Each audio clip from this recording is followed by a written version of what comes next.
जय हिंद दोस्तों, स्वागत है आपका एक नई वीडियो में। तो दोस्तों, आज की वीडियो में हम लोग बात करेंगे कि रेलवे ग्रुप डी के एम्प्लॉय को कितने प्रकार की और कितनी छुट्टियां मिलती हैं। अच्छे से छुट्टियों को पॉइंट टू पॉइंट डिस्कस करेंगे और कोशिश करूंगा हर चीज़ को एक्सप्लेन करने की। तो देखिए दोस्तों, जब आप लोगों का अपॉइंटमेंट होता है, जब आप लोग रेलवे के एम्प्लॉय बन जाते हैं, तो आपको वीकली रेस्ट दिया जाता है। मतलब सबसे पहले आपको 6 दिन ड्यूटी करनी होगी, 7वें दिन सप्ताह में आपको रेस्ट मिल जाएगा। ऐसे करके आपको एक साल में 52 सप्ताह होते हैं, तो कह सकते हैं एक साल में आपको वीकली रेस्ट के रूप में 52 दिन की छुट्टी मिल जाएगी, 52 डेज। ओके, उसके बाद आता है CL के बारे में बताता हूँ। CL होता है कैजुअल लीव, मतलब आकस्मिक छुट्टी इसको कह सकते हैं।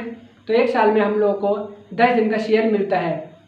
CL क्या होता है, इसको हम लोग को एक एक दो दिन करके यूज़ करना होता है इमरजेंसी के लिए। जैसे आज हमारी हेल्थ ठीक नहीं है, कुछ फीवर हो गया, कोल्ड हो गया, तो छुट्टी ले सकते हैं। कुछ इमरजेंसी काम हो सकता है तो छुट्टी ले सकते हैं। तो एक साल में आपको 10 दिन का CL मिलता है। उसके बाद आता है LAP, लीव ऑन एवरेज पे। LAP होता है 30 दिन की। एक साल में 30 दिन का LAP मिलेगा। जनवरी से लेके जून तक 15 दिन और जुलाई से लेके दिसंबर तक 15 दिन। 15 दिन करके एक साल की 30 दिन की LAP होती है। 30 दिन की LAP को हम 5 दिन, 10 दिन, 8 दिन, 12 दिन, 20 दिन अपनी ज़रूरत के हिसाब से ले सकते हैं। LAP की खास बात यह है कि अगर किसी साल हम LAP को बचा लेते हैं या यूज नहीं करते हैं, तो ये अगले साल की छुट्टियों में ऐड हो जाती है। मान लीजिए मैंने इस साल एक भी छुट्टी यूज नहीं करी, पूरे साल में यहीं पर रहा, तो जो 30 दिन की छुट्टी होगी वो अगले साल की छुट्टियों में ऐड हो जाएगी। मान लीजिए 30 दिन की जगह मैंने 20 दिन की यूज़ कर ली, 10 दिन की बची, तो वो अगले साल की छुट्टियों में ऐड हो जाती है। जबकि CL में ऐसा नहीं होता है। CL में आपको वो 10 दिन की जो CL है उस साल में यूज़ करना ही होगा हर हाल में। अगर आप यूज़ नहीं करते हैं तो वो आपकी ऑटोमेटिक कट हो जाती है, जबकि LAP अगले साल की छुट्टियों में ऐड हो जाती है। तो ऐसे करके अगर कोई रेलवे का एम्प्लॉय छुट्टी अपनी ऐड कर लेता है टास्क अपनी, जो आपका रिटायरमेंट होगा उस टाइम तक, तो रेलवे के द्वारा ये प्रावधान है कि अगर आपने मैक्सिमम 300 दिन की LAP आपकी इकट्ठा कर ली है, तो रेलवे में आपको LAP के बदले, उसकी छुट्टी के बदले आपको पैसा दे दिया जाता है। वो पैसा मिलेगा आपको, लगभग 10 महीने का पैसा मिलेगा, जो DNS अलाउंस और बेसिक पे आपको मिल जाएगा उसमें आपकी छुट्टी के अकॉर्डिंग।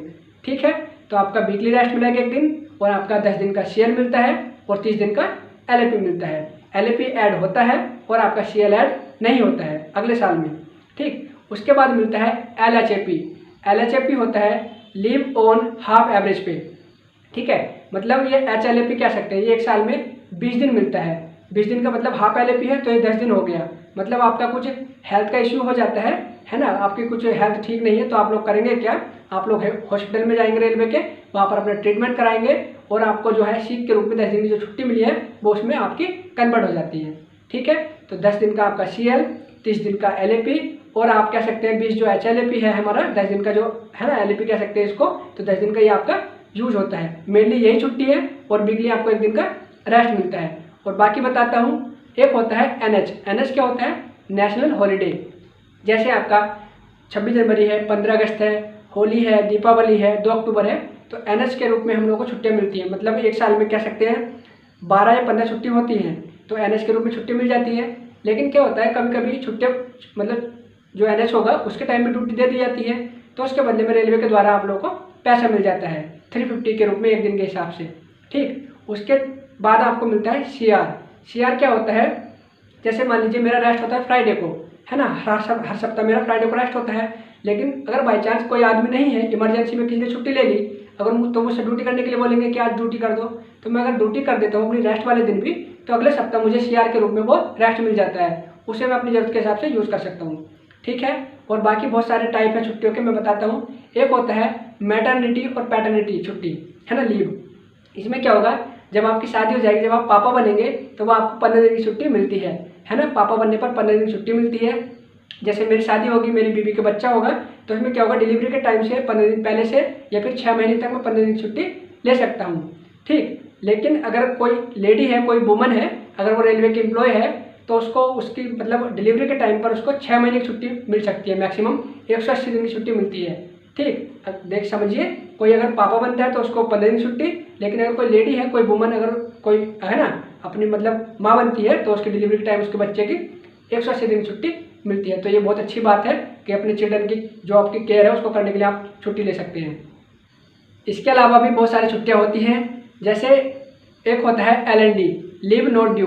मान लीजिए जैसे हमारा 30 दिन का LAP है और 10 दिन का CL है, वो मैंने इस साल यूज़ कर लिया जुलाई में, है ना, जुलाई में अगस्त तक सितंबर तक। लेकिन साल के अंत में जो है नवंबर दिसंबर में मुझे कुछ ऐसी इमरजेंसी पड़ी कि मुझे छुट्टी चाहिए ही चाहिए हर हाल में, तो रेलवे के पास ये अथॉरिटी होती है ऑफिशियल लोगों के पास कि वो जो अगले साल की छुट्टी होने वाली है मेरी, वो एडवांस में मुझे यूज़ करा सकते हैं।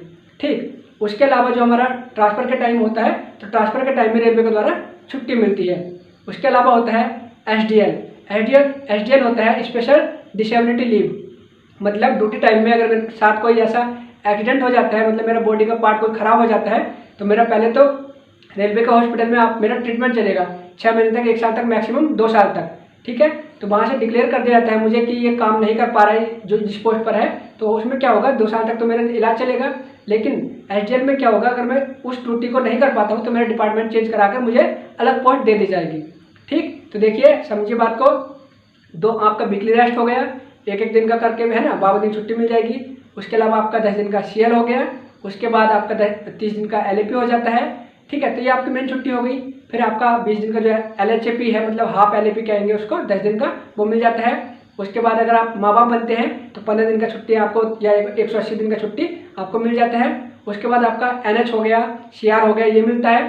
ट्रांसफ़र के टाइम में आपको छुट्टी मिलती है। ठीक है, और आपको मैंने जो आपको अभी LND और SDL के बारे में बताया वो भी मिलता है। और कुछ कहा जाता है कि जो आपका स्टडी के लिए जो छुट्टी मिलती है, या फिर कह सकते हैं नो वर्क नो पे जो होता है ना, LWP जो होता है, वो भी छुट्टी के रूप में मिलता है। लेकिन LWP जो होता है, मतलब ऐसा होता है कि आपने अपॉइंटमेंट किया, आप लोग अब क्या करना चाहते हैं, पढ़ना चाहते हैं अभी 1 साल 2 साल तक, तो रेलवे के द्वारा आप लोगों को वो छुट्टी मिल जाती है खाली। लेकिन वो कहने के लिए इतना आसान नहीं है उस छुट्टी को लेना। ठीक है, कि आपने अपॉइंटमेंट किया और यहाँ पर ज्वाइन करके चले गए कि मुझे 2 साल पढ़ना है, तो ऐसा इतना आसान नहीं है। हालांकि वो मिल जाता है, जो भी आपका रूल और रेगुलेशन है रेलवे का, उसको फॉलो आपको करना होगा अच्छे से। ठीक है, और एक बात है कि हम लोगों के पास जो छुट्टियाँ हैं वो हमारा छुट्टी अधिकार नहीं है। ठीक है, खाली रेलवे का जो वो रूल है रेगुलेशन है उसके अकॉर्डिंग हमें छुट्टी दी तो गई है ना, प्रावधान में तो है। छुट्टी हमको नॉर्मली मिल तो जाती है, लेकिन ऐसा नहीं है कि आपने कह दिया और आपको छुट्टी मिल जाएगी। अगर आप बिना बताए रेलवे को अगर आप अपसेंट होते हैं तो ऑफिसर के पास ये है ना पावर है कि वो आपको चार्जशीट दे सकते हैं पनिशमेंट के रूप में। उसमें क्या होगा, आपका जो इंक्रीमेंट है उसको काट देते हैं। अगर आपके पास जो फ्री ट्रेवल का पास होता है उसको भी काट देते हैं। ठीक है, और बाकी जो एक बात है कि जो है ना पानी की असली गहराई तो उसमें उतरने के बाद ही पता चलती है, तो बाकी जो असली जो जानकारी है वो आपको इस फील्ड में आकर ही पता चलेगी।